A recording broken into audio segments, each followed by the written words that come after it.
אהלן אחים ואחיות שלי, אני כרטיס האשראי של הייטק זון, והיום נלמד להכין מטעמים מגניבים מהכרטיסים הישנים שלכם. בן, שים לי קרש חיתוך. הנח את הכרטיסים הישנים ומתחילים לחתוך.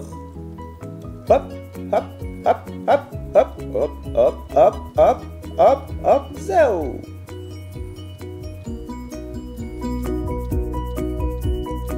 עכשיו נכין טוסטים. נמרח את הטוסטים בחימה ונכניס את טוסטר. תרשה לי להסביר.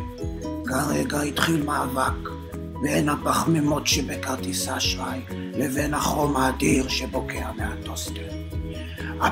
אדוני, לא להתפרץ.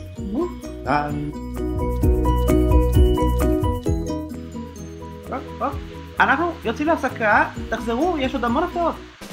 הייטק זון, מועדון הצרכנות של חברי ההייטק, והיום במבצע אופני גרישה.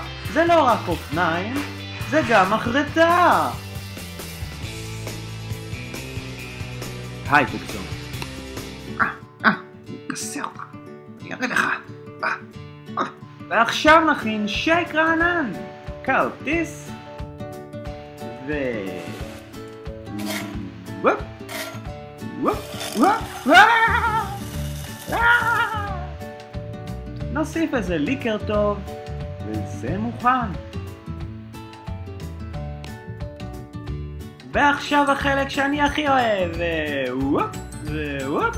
יופי, שימו עוד כרטיסים, עוד ווופ ווופ. נוסיף קצת קטשופ, אני חייב לטעום את זה.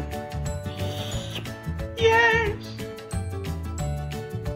יאללה, בואו לאכול.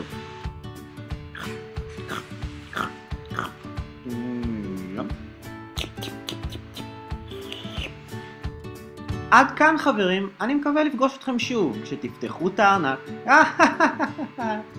ביי.